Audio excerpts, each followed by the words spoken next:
এটির মধ্যে? না ভাই। হ্যাঁ স্যার। আচ্ছা, তাহলে তোমাদের কি বিশ্বাস হচ্ছে এখানে একটা বিদ্যুৎ প্রবাহ চলবে? জি ভাই চলবে। বিশ্বাস করো? জি। বাল্ব জ্বলছে আচ্ছা, মানে তো কতক্ষণ বিশ্বাস চলবে? কতক্ষণ চলবে? ভাই এক মিনিট হ্যাঁ? ভাই এক ভাই মুহূর্ত দ্রবণে ইলেকট্রন প্রবাহ চলবে। ইলেকট্রন প্রবাহ থাকবে ততক্ষণ। কতক্ষণ ইলেকট্রন প্রবাহিত হবে? হ্যাঁ শুধু মুহূর্তের জন্য একবার হবে না নাকি? ভাই যতক্ষণ জিঙ্ক দণ্ড বা কপার দণ্ড শেষ হয়ে যাচ্ছে না ততক্ষণ। আচ্ছা, ব্যাপারটাকে আমরা একটু বুঝি। এইখানে জিঙ্ক ইলেকট্রন দান করে জিঙ্ক আয়নে পরিণত হলো, সে আয়নটা কোথায় গেল? দ্রবণে। দ্রবণে। দ্রবণে গেল। তাহলে দ্রবণটাকে পজিটিভ চার্জ যুক্ত হয়ে পড়বে। জি। হ্যাঁ। এই দ্রবণে পজিটিভের ঘনত্ব বেশি হলো, কারণ দ্রবণে শুধুমাত্র পজিটিভ আয়ন সৃষ্টি হচ্ছে। দ্রবণে শুধুমাত্র পজিটিভ আয়ন সৃষ্টি হচ্ছে বলে দ্রবণটা পজিটিভ চার্জ যুক্ত হয়ে পড়লো, তাই না? জি ভাই। আর এই দ্রবণ থেকে পজিটিভ নেগেটিভ সমান সমান ছিল। পজিটিভ চলে যাওয়ার কারণে শুধু নেগেটিভ থাকতেছে বা নেগেটিভের পরিমাণ বেশি হয়ে যাচ্ছে। এই দ্রবণটা নেগেটিভ চার্জ যুক্ত, নাকি? জি ভাই। ওকে, পজিটিভ চার্জ যুক্ত দ্রবণের মধ্যে জিঙ্ক দণ্ডটা ডুবাই থাকার কারণে জিঙ্ক দণ্ড কি পজিটিভ চার্জ যুক্ত হয়ে পড়বে না?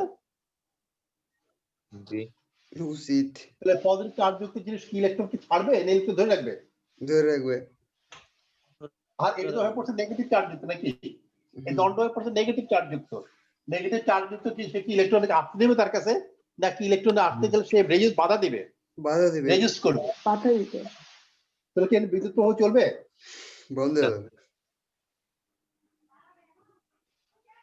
এক মুহূর্ত পরে বিদ্যুৎ প্রবাহ বন্ধ হয়ে যাবে, ইয়েস অর নট? জি। তাহলে বিদ্যুৎ প্রবাহ তো বন্ধ হয়ে গেল। কি আর করার, এই কারণে তো এটা চলবে না, বিদ্যুৎ প্রবাহ এটা হবে না, খালি পরীক্ষা। ওকে, তাহলে আমি এই সমস্যাটা যে দূর করতে পারি তাহলে কি বিদ্যুৎ প্রবাহ চলবে? চলতে পারে। এটার কাজ কি? কি এটার কাজ কি? কাজ কোনটার কাজ? এই যে যেটা আপনি করছেন পেছনে তোমাদেরকে বোঝানো, নাম। তোমাদের বোঝানো কাজ। তুমি কি বুঝতে পারতেছো? বিদ্যুৎ চলে না, কিছুই হয় না, তো করে কি? এই যে তোমরা বুঝতে পারছো ব্যাপারটা, আপাতত বোঝানো কাজ। আচ্ছা, আমি এই সমস্যাটাকে দূর করে দিচ্ছি। দেখো, লবণ সেতু দিবেন নাকি এটা তো? আমি এখানে একটা ব্রিজ লাগিয়ে দিলাম। এটা আবার কি? বিদ্যুতের ব্রিজ। ও হ্যাঁ। ব্রিজ লাগিয়ে দিলাম। হ্যাঁ। ভিতরে লবণ আর দুই পারে তুলে। ঠিক আছে, এর মধ্যে গাঢ় পটাশিয়াম ক্লোরাইড দ্রবণ আছে। গাঢ় পটাশিয়াম ক্লোরাইড দ্রবণ আছে।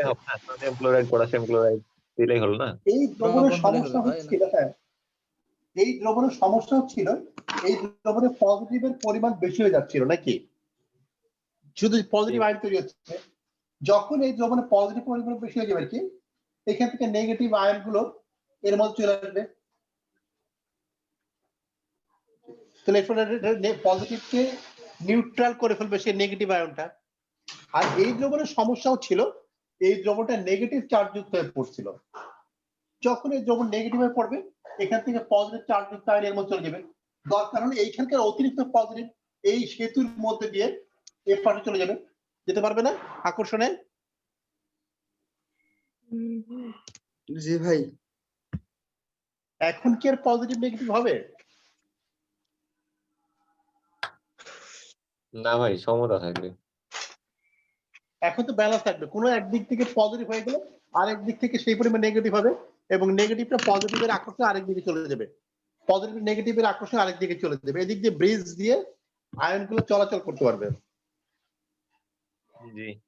আচ্ছা ভাই, ব্রিজে হ্যাঁ। না না না হবে না। ব্রিজে তাহলে বাল্ব এটা দিলে কি আলো জ্বলবে নাকি এটা বলছিলাম। ব্রিজে বাল্ব দিলে কি আলো জ্বলবে নাকি সেটা বলছি। ইলেকট্রন প্রবাহিত নাই, আলো জ্বলবে কি? আচ্ছা না, জ্বলবে না। তাহলে এবার দেখি, এখানে কিন্তু এইবার বিদ্যুৎ প্রবাহ চালু থাকবে নাকি? জি এখন কি বিদ্যুৎ প্রবাহটা চলবে বলে মনে হচ্ছে? হ্যাঁ ভাই আর কারো আপত্তি আছে কারো?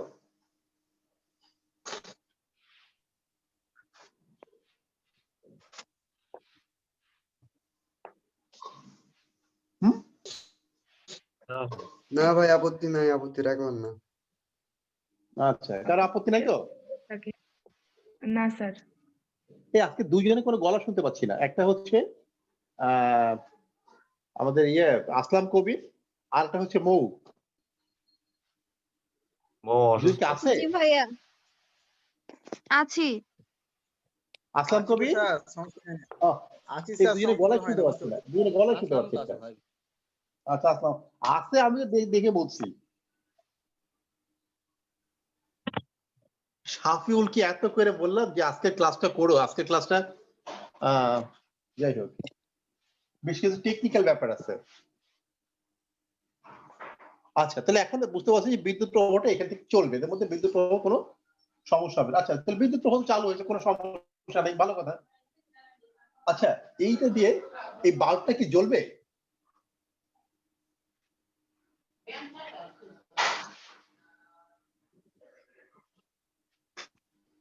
বাল্বটা কি জ্বলবে এতে?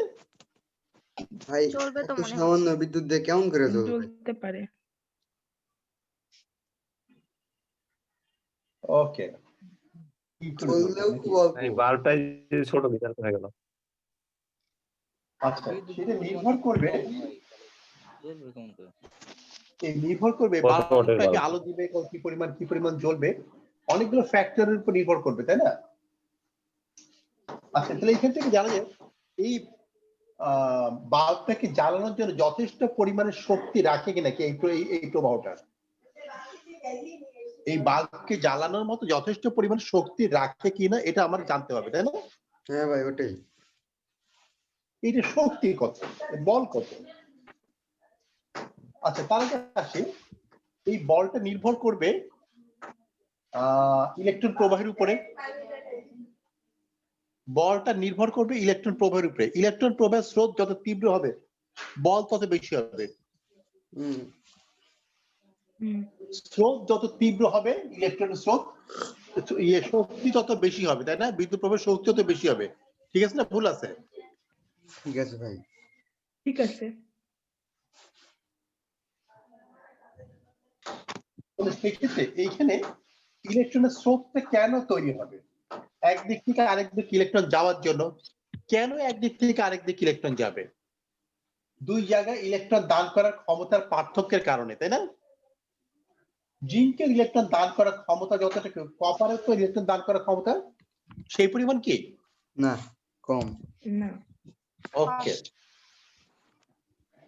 এই ক্ষমতার পার্থক্য যত বেশি হবে বিদ্যুতের শক্তি তত বেশি হবে। আমরা ব্যাপারটাকে এরকম ভাবে তুলনা করতে পারি। স্যার এটা কি বলা যায় বিভব পার্থক্য কারণে হচ্ছে বা বিভব পার্থক্য বেশি হলে সেখানে বিভব পার্থক্যের কারণে ব্যাপারটা আমরা এইভাবে তুলনা করতে পারি যে দুইটা ড্রামে পানি আছে, ঠিক আছে? ড্রাম দুইটার পাইপ গুলোকে আমরা নিচের দিকে যুক্ত করে দিলাম, দুইটা ড্রাম দুইটাকে নিচের দিকে দুইটা ফুটা করে পাইপ দিয়ে সংযুক্ত করে দিলাম। এবার একটা ড্রাম থেকে আরেকটা ড্রামে পানি যাবে কিনা তা নির্ভর করবে দুইটা পানির হাইটের উপরে। জি ভাই। যদি হ্যাঁ স্যার, এদের চাপের উপর দুইটার হাইটের পার্থক্য যত বেশি হবে, হাইটের পার্থক্য যত বেশি হবে নলের মধ্যে দিয়ে প্রবাহিত পানির তত স্রোত বেশি। তত বেশি হবে, তাই তো? জি হাইট যখন হ্যাঁ, সমান স্যার। হবে তাহলে দুইজনের চাপ তখন সমান থাকবে, এক ড্রাম থেকে আট ড্রামের পানি যাবে না, তাই না? জি ভাই। জি ভাই। তাহলে এইখানকার বিদ্যুৎ প্রবাহের শক্তি নির্ভর করবে দুইজনে ইলেকট্রন দান করার ক্ষমতার পার্থক্য যত বেশি হবে স্রোত তত বেশি হবে, তাই না? জি ভাই। ইলেকট্রন দান করার ক্ষমতা, ইলেকট্রন দান, এটাকে বলা হয় না জারণ? ইলেকট্রন দানকে জারণ বলে। জি হ্যাঁ স্যার। তাহলে ইলেকট্রন দান করার ক্ষমতাকে আমি নামতে পারি জারণ বিভব। ইলেকট্রন দান করার ক্ষমতাকে আমি নাম দিচ্ছি জারণ বিভব।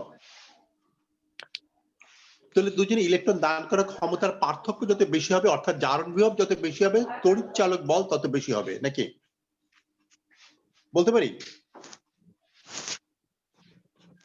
জি আচ্ছা, এইখানে তড়িৎ চালক বল কার বেশি? সরি, ইলেকট্রন দান করার ক্ষমতা কার বেশি? জিঙ্কের। তাহলে আমি কি বলতে পারি জিঙ্কের। জিঙ্কের জারণ বিভব বেশি? হ্যাঁ জি ভাই। জিঙ্কের জারণ বিভব এইখানে বেশি আছে, আর কপারের জারণ বিভব অপেক্ষাকৃত কম আছে, তাই না? এর বেশি আছে আর এর কম আছে বলে ইলেকট্রন এদিক থেকে এদিকে যাবে, তাই না?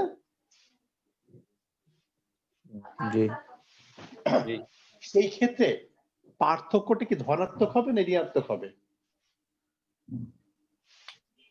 ধনাত্মক হবে ভাই। ধনাত্মক হবে। না ভাই, ঋণাত্মক হবে। আচ্ছা থাম ভাই, উল্টা উল্টা হয়ে গেছে। আচ্ছা, ব্যাপারটা দেখি আমরা। আমরা তড়িৎচালক বলকে, তড়িৎচালক বল খুবই এই অধ্যায়ের সবচেয়ে গুরুত্বপূর্ণ সংখ্যাটা মনে হয় তড়িৎচালক বল, আমার কাছে এটা মনে হয়।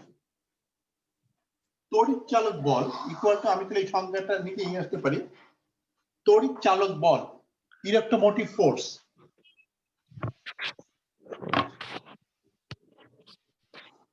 ইএমএফ ইকুয়াল টু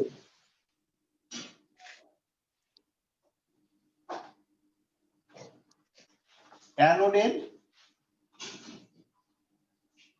জারণ বিভব মাইনাস ক্যাথোডের জারণ বিভব। এটা কি বলতে পারি?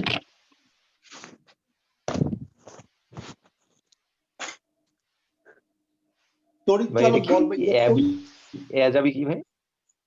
অ্যানোডের জারণ বিভব, ক্যাথোডের জারণ বিভব। যাবে। তো লেখার জায়গা নেই তো।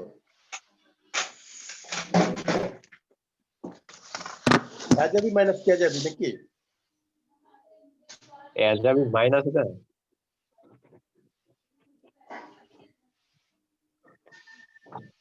মানে ও অ্যানোডের ভাই, জারণ বিভব ক্যাথোডের জারণ বিভব। যাবে মান তো বেশি। যাবি মান বেশি, যাবি মান কম, নাকি? আচ্ছা, এইখান থেকে আমরা তড়িৎচালক বলের সংজ্ঞাটা শিখে ফেলি। তড়িৎচালক বল কাকে বলে? কোন তড়িৎ রাসায়নিক কোষের তড়িৎচালক বল বলতে আমরা কি বুঝি? কোন তড়িৎ রাসায়নিক কোষের অ্যানোডের এবং ক্যাথোডের জারণ বিভবের পার্থক্যকে ওই কোষের তড়িৎচালক বল বলে। এটা কি বলতে পারি? জি ভাই পারি। এই সংজ্ঞাটা খেয়াল রেখে মাথার মধ্যে নিয়ে এখানে স্থির করে ফেলো। তড়িৎ রাসায়নিক কোষের অ্যানোড এবং ক্যাথোডের জারণ বিভবের পার্থক্যকে ওই কোষের তড়িৎচালক বল বলে। অর্থাৎ তড়িৎচালক বল ইকুয়াল টু অ্যানোডের জারণ বিভব মাইনাস ক্যাথোডের জারণ বিভব।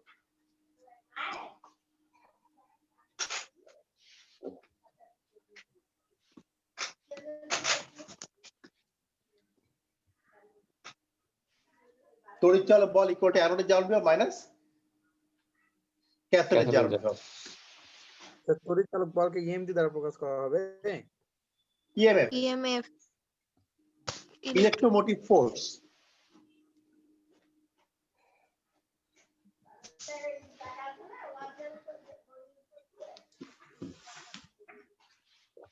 এই সংজ্ঞাটা সবচেয়ে গুরুত্বপূর্ণ। এই সংজ্ঞাটি বুঝতে পারো তাহলে ও দ্বারা ক্লিয়ার হয়ে যাবে এই অংশটা।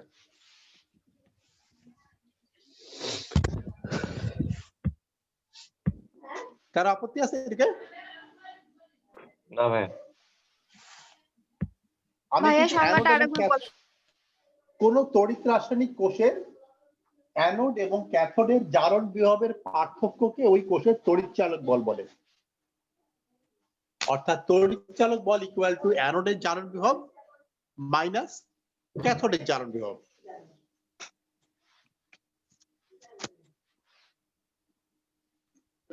ক্লিয়ার? জি ভাইয়া। আর একটু ক্লিয়ার করে দেই, তুমি উচ্চারণ করার আগে আগে কোনটা বলো এই সঙ্গে, এটা এটা কিন্তু খুব জরুরি একটা জিনিস। এটা জট পাকালে সব সমস্যা সমাধান সমস্যা হয়ে যাবে। কি আগে উচ্চারণ করতে গেলে ক্যাথোড বলো না অ্যানোড বলো? অ্যানোড। অ্যানোড। অ্যানোড। অ্যানোড আগে বলি। অ্যানোডই বলি। তাহলে দেখো অ্যানোড এবং ক্যাথোডের জারণ বিভবের মাঝখানে মাইনাস চিহ্ন দিলেই সংখ্যাটা পাওয়া গেল। অ্যানোড ক্যাথোড বলবা, মাঝখানে একটা মাইনাস চিহ্ন দিয়ে পাচ্ছি, অর্থাৎ অ্যানোড এবং ক্যাথোডের জারণের পার্থক্যকে তড়িৎচালক বল বলে।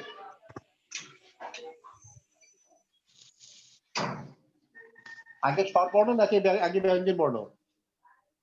আগে স্বরবর্ণ। স্বরবর্ণ। আগে স্বরবর্ণ তারপর ব্যঞ্জন বর্ণ। দেখো কতভাবে পড়া যায়। সবচেয়ে বড় কথা, আগে বড় পরে ছোট। হ্যাঁ না ভাই, বললাম যে বড় থেকে ছোট বাদ দিতে হবে। না, বড় ছোট দিয়ে বাদ সব বাদ দেবে, এই বড় ছোট দিয়ে বাদ দেবে এমন কোনো কথা নাই। এই যে এইটাই কথা, এইটা রাখতে হবে তোমাকে, এটা কোনো চেঞ্জ করা যাবে না। হ্যাঁ ভাই। ভাই আমি এই তড়িৎচালক বলের আরো দুইটা সঙ্গে তোমাদেরকে পড়াবো, মোট তিনটে সঙ্গে একই রকম, কিন্তু আগে আমাকে নিশ্চিত কর এই সংখ্যাটা কি মাথার মধ্যে থাকবে না থাকবে না। ভাইটা আরেকবার বলতে অ্যানোডের জারণ ইনশাআল্লাহ। বিভব মাইনাস ক্যাথোডের জারণ বিভব। হ্যাঁ, এই সংখ্যাটা কি মাথার মধ্যে থাকবে না থাকবে না? জারণ বিভবের পার্থক্য কি? এই জন্য আমি এই কথাটা বারবার বলতেছি, এই কথাটা খুব জরুরি কথা। তড়িৎচালক বল ইকুয়াল অ্যানোডের জারণ বিভব মাইনাস ক্যাথোডের জারণ বিভব। মাথার মধ্যে থাকবে তো? ইনশাআল্লাহ রাখার চেষ্টা করব। কেউ আবার বলো না যে এটা সংখ্যাটা ভুলে গেছিলাম। থাকবে ভাই, থাকবে। দেখো আমি তোমার শোনাবার জন্য বলি, দেখো আরো কি কি সংখ্যা হতে পারে। অ্যানোডের জারণ বিভব এবং ক্যাথোডের বিজারণ বিভবের সমষ্টিকে তড়িৎচালক বল বলে। ও এবার যোগফল বিজারণ হলে স্যার উল্টা। জারণ। অ্যানোডের জারণ বিভব এবং সমষ্টি অ্যানোডের না? জারণ বিভব এবং ক্যাথোডের বিজারণ বিভবের সমষ্টিকে ওই কোষে তড়িৎচালক বল বলে। এর কিন্তু জারণ বিভব হ্যাঁ ঠিক স্যার থাকতো, হবে। এর হয়ে গেল বিজারণ বিভব, আর এখানে হয়ে গেল মাইনাস একটা প্লাস সমষ্টি। মাইনাসে মাইনাসে প্লাস। ঠিক আছে, আমি হ্যাঁ। আরেকটা সংজ্ঞা দিই, ভেক্টর যোগের আমি আরেকটা সংজ্ঞা দিই। আরেকটা সংজ্ঞা হচ্ছে ক্যাথোডের বিজারণ বিভব এবং অ্যানোডের জারণ বিভবের পার্থক্যকে ওই কোষের তড়িৎচালক বলা হবে। ক্যাথোডের বিজারণ বিভব এবং অ্যানোডের বিজারণ বিভবের পার্থক্যকে ওই কোষের তড়িৎচালক বলা হবে। হ্যাঁ ভাই, এটা মাইনাস ওটা প্লাস, ঠিকই তো আছে। উল্টা দিলে মাইনাস, শেষ। দুইটাই কিন্তু আমি বিজারণ বিভব বলছি। হ্যাঁ ভাই, ক্যাথোডের দুইটা বিজারণ বিভব, মানে ক্যাথোড আগে আসবে, অ্যানোড পরে যাবে। অ্যানোডের বিজারণ বিভবের পার্থক্য ওই কোষের তড়িৎ। এবার পার্থক্য এবার থাকলাম। জি। মানে স্যার প্রথমে জারণ জারণ, তারপর জারণ বিজারণ, তারপর বিজারণ বিজারণ। এখন বলো যে এর মধ্যে মনে রাখা সবচেয়ে সহজ কোনটা? ভাই জারণ প্রথমটা জারণ। মনে রাখতে জারণ প্রথমটা জারণ। ভাই ভাই স্বরবর্ণ ব্যঞ্জন বর্ণ মাইনাস। ভাই সবার লাস্টে কি বললেন? বিজারণ বিজারণ। আচ্ছা, সব সংখ্যাই একটা সংখ্যা থেকে আমরা বের করতে পারি আর কি। একটা মনে রাখলে বাকির কোনো সমস্যা হবে না, এই জন্য একটা অন্ত মনে রাখবো এইটা। হ্যাঁ, এটার বিপরীত হলে সামনে মাইনাস দিয়ে দিতে হবে। হ্যাঁ, পরে দেখাবো আমি এটা এটা কি করে আঁকলো গেলাম। ভাই আজকে আর দেখান না। ভাই 11:30 বাজে। বাজু দিয়ে দেখো। আচ্ছা, এইখানে যেটা বলছিলাম কথাটা, আমি কিন্তু অ্যানোড এবং ক্যাথোডের সঙ্গে একটু আগে বলছি।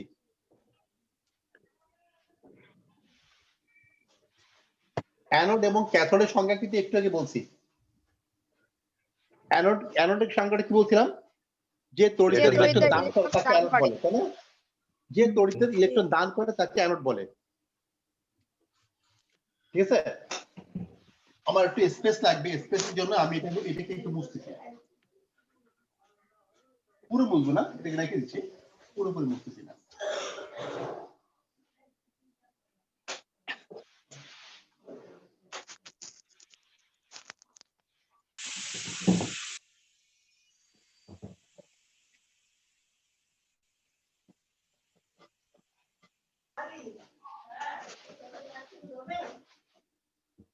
সালফেট ছিল এখানে, আমি অস্বীকার করছি না সালফেট ছিল এখানে। ওকে, এখানে অ্যানোড বলতে কোনটা ছিল? জিঙ্ক। ওকে, তাহলে অ্যানোডে যে ঘটনাটা ঘটছে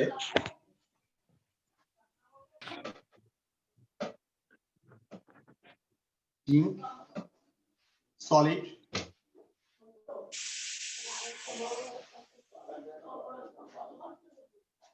টু প্লাস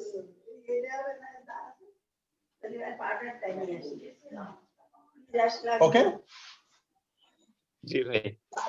এখানে জারণ ঘটছে। জিঙ্কের জারণ বিভবের মানটা হচ্ছে প্রমাণ জারণ বিভবের মান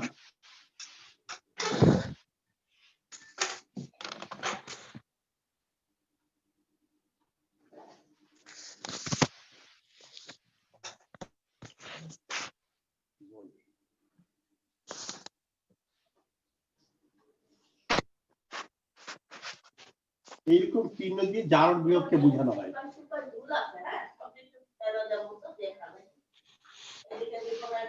ঠিক আছে,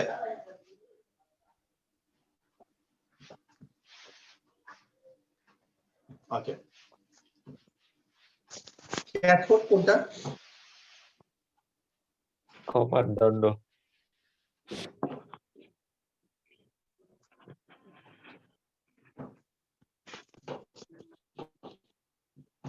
ক্যাথোডে কি ঘটনা ঘটছে?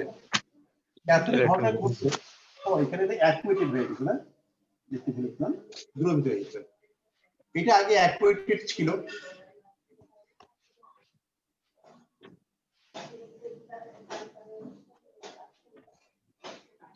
আমি কি ঠিক লিখলাম?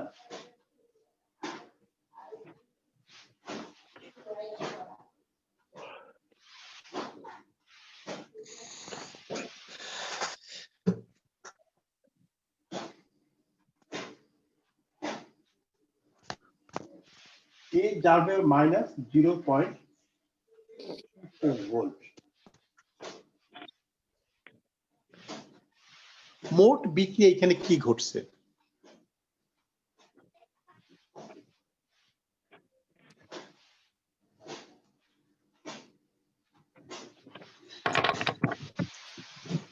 মোট বিক্রিয়াটা কি ঘটলো এখানে?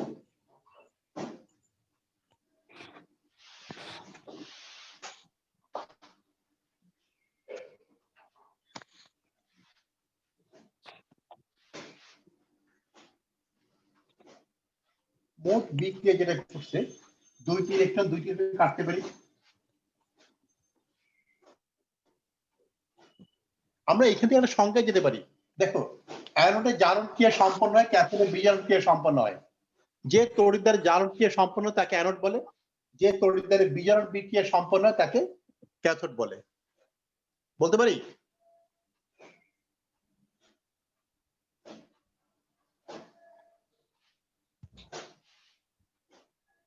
যে তড়িৎদ্বারে জারণ বিক্রিয়া সম্পন্ন হয় তাকে অ্যানোড, আর যে তড়িৎদ্বারে বিজারণ বিক্রিয়া সম্পন্ন তাকে ক্যাথোড বলে।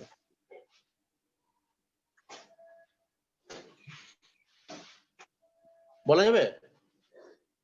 জি স্যার। হ্যাঁ স্যার। ওকে, তাহলে অ্যানোড ক্যাথোডে আমি আরেকটা সংখ্যা কিন্তু বললাম, যে তড়িৎদ্বারে জারণ ক্রিয়া সম্পন্ন তাকে অ্যানোড, যে তড়িৎদ্বারে বিজারণ বিক্রিয়া সম্পন্ন তাকে ক্যাথোড বলে। ওকে,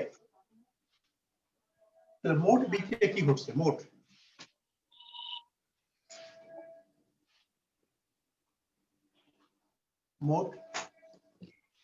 zinc solid plus cupric ion aquated equal to zinc ion aquated plus copper solid.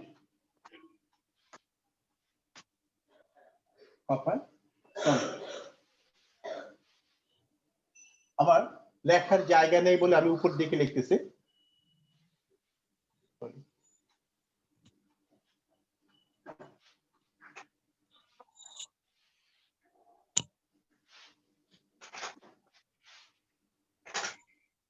এই যে এদের দুজনের একবার সমস্যা স্যার প্রথমে কপার 2+ হবে না, যেটা অ্যাকুয়াস? হ্যাঁ 2+ একটু ভুলে গেছে, সরি। ওকে, তো এই যে দুজনের সম্পূর্ণ এখানে মডেল ই সেল বা ইএমএফ যাই দেখো না কেন একই কথা। ইএমএফ দিয়ে আমরা লিখতে পারি, এইভাবে লিখতে পারি মোট, এটাকে বলে মোট বিভব। মোট বিভব তাহলে কত হচ্ছে, দুজনের পার্থক্য করতে হতে কত হয়,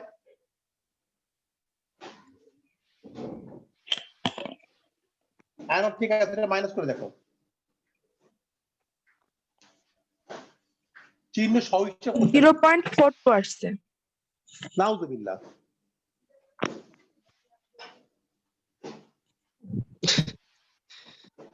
ভাই যোগ করলে হবে হচ্ছে হলো 1.10। হ্যাঁ 1.1 মোল। হুম।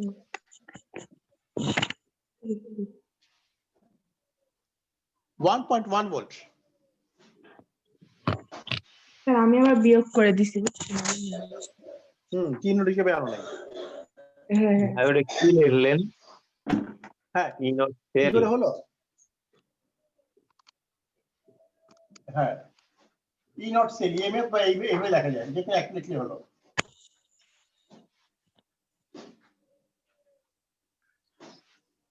সেল ইকুয়াল টু কত 0.76 মাইনাস 0.34। ভাই মোট যখন করছি তাহলে তো যোগ হয় না নাকি? কি বলছি, বলছি মোট যখন করছি তাহলে তো যোগ হয় না, তাহলে বিয়োগ কেন করলাম? ওকে, তাহলে তো আমি তোমাকে প্রশ্ন করতে পারি, এইখানে যে ঘটনাটা ঘটছে এখানে কি সেই ঘটনা ঘটছে? এইখানে তো বিজারণ ঘটছে নাকি? হ্যাঁ এখানে বিজারণ ঘটছে না? জি। কারণ জারণ বিভব যে সংখ্যা হয়, বিজারণ বিভব হয় তার উল্টা সংখ্যাটা, তার উল্টা চিহ্ন দিয়ে সংখ্যাটা কি, তাহলে বলেছিল জারণ এই বিজারণ বিভব হচ্ছে এর জারণ বিভবের মান এত, কপারের জারণ বিভবের মান এত, আর বিজারণ বিভবের মান কত এলো? বিজারণ মানে কিউপিক আয়ন থেকে এখানে কি বুঝছি ভাই বুঝছি। কিউপিক আয়ন থেকে তাহলে আমি কবি লিখি, কিউপিক আয়ন থেকে কপার উল্টো পড়তেছে নাকি? এবার এই মানটা প্লাস হয়ে যাবে। এখন তুমি ক্যালকুলেশন করতে হবে, অ্যানোডের জারণ বিভব আর ক্যাথোডের বিজারণ বিভবের সমষ্টি করো।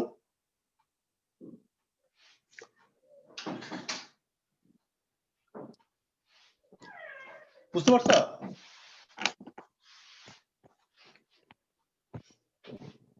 আমি একটা সংজ্ঞা বলছিলাম না, অ্যানোডের জারণ বিভব এবং ক্যাথোডের বিজারণ বিভবের সমষ্টিকে বলে তড়িৎচালক বল। জি ভাই। জি স্যার 2 নম্বরটা। ওকে, যেখানে যে ঘটনা ঘটছে সেখানে সেই মানটা লিখছি, অ্যানোডের জারণ ঘটছে এর জারণ বিভব লিখছি, ক্যাথোডের বিজারণ ঘটছে বিজারণ বিভব লিখছি। কপার 2+ বাই কপার মানে কি বোঝাচ্ছে এটা দিয়ে? মানে আমরা যখন কোনো কিছু পড়ি বাম দিক থেকে ডান দিকে পড়ি না? হ্যাঁ বাম দিকে ডান দিকে পড়ি। ওকে, বাম দিকটা হচ্ছে আগের অবস্থা, ডান দিকটা হচ্ছে পরের অবস্থা। দেখো তো খেলা ঠিক আছে না? ও অবস্থান বোঝাচ্ছে, আচ্ছা আচ্ছা।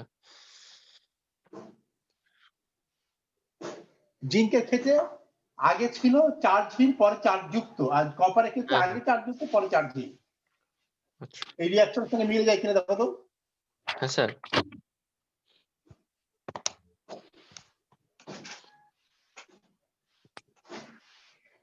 তাহলে আমি যদি এই ডেফিনিশন দিয়ে আসি অ্যানোডে জারণ ক্যাথোডে বিজারণ, তাহলে কি হবে? এইটাও প্লাস হবে এইটাও প্লাস হবে নাকি? জি ভাই। জি স্যার। তড়িৎচালক বলে ওটা কি বুঝতে পারছো? Clear, crystal clear. এর পরদিন আমরা এই ব্যাপারে আরো অনেক ডিটেইলস আলোচনা করব। এই অধ্যায়টা আমার কাছে খুব মজা লাগে, খুবই মজা। এই কারণে বলছি, যখন সিরিয়াসলি কোচিং এর সঙ্গে ইনভলভ ছিলাম তখন বাস্তবেই হাজার হাজার স্টুডেন্টকে এদের খাতাগুলো দেখতে হতো। এই অধ্যায়ে মাত্র একটাই কাজ, কাজটা হচ্ছে একটা অঙ্ক করতে হবে। অঙ্কটা হচ্ছে একটা বিয়োগ অঙ্ক,